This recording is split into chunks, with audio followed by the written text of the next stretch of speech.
छत्तीसगढ़ में कांग्रेस ने मतदाताओं से 6 चुनावी वादे किए हैं। कांग्रेस ने वादा किया है कि राज्य में उसकी दोबारा सरकार बनती ही तो सरकारी स्कूलों में केजी से लेकर कॉलेज में पीजी तक की पढ़ाई निःशुल्क कर दी जाएगी।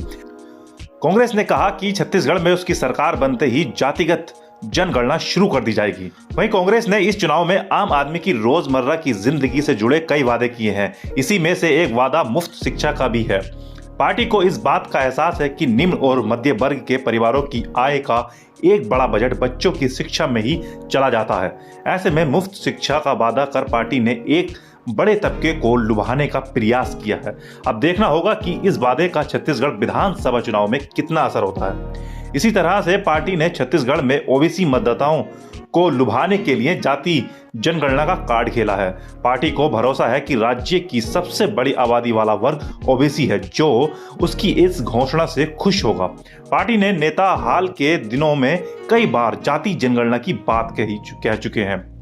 वहीं शनिवार को छत्तीसगढ़ के दौरे पर पहुंचे कांग्रेस सांसद राहुल गांधी ने बस्तर में 2 बड़ी रैलियां की हैं। उन्होंने सबसे पहले उत्तर बस्तर की भानु प्रतापपुर सीट और फिर कोंडागांव के फरस गांव में चुनावी सभा को संबोधित किया। इस दौरान उन्होंने मतदाताओं से कई वादे किए। उन्होंने कहा कि भाजपा गरीबों का पैसा अडानी को दे रही है। वहीं राहुल गांधी ने कहा कि भाजपा के नेता नहीं चाहते कि गरीब का बेटा भी अंग्रेजी बोले। उन्होंने कहा कि छत्तीसगढ़ की कांग्रेस सरकार आर्थिक और सामाजिक हर मोर्चे पर जनता के साथ खड़ी रही है। यही कारण है कि कांग्रेस पर जनता का भरोसा बरकरार है। उन्होंने दावा किया कि छत्तीसगढ़ में फिर से कांग्रेस की सरकार आ रही है। राहुल गांधी ने कहा कि पीएम मोदी ने अपने आप से बड़े बड़े वादे किए, लेकिन अपना एक भी वादा पूरा नहीं किया। मैं आपसे झूठे वादे नहीं करूंगा, क्योंकि मैं जो कहता हूं वो करके दिखाता हूं।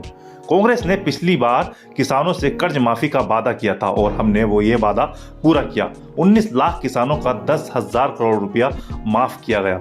हम आपसे फिर ये वादा करते हैं कि कांग्रेस सरकार पिछली बार की तरह फिर से छत्तीसगढ़ के किसानों का कर्ज माफ करेगी। तेंदुपत्ता संग्राहक परिवार को साल में 4,000 रुपए का बोनस दिया जाएगा। वहीं राहुल गांधी ने कहा कि भाजपा के लोग आदिवासियों को वनवासी कहते हैं।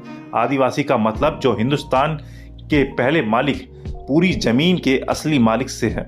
आदिवासियों को भूमि का अधिकार मिलना चाहिए। जल, जंगल और जमीन की रक्षा की जानी चाहिए। उन्होंने कहा कि वनवासी का मतलब जंगल में रहने वालों से है। सच्चा शब्द आदिवासी है।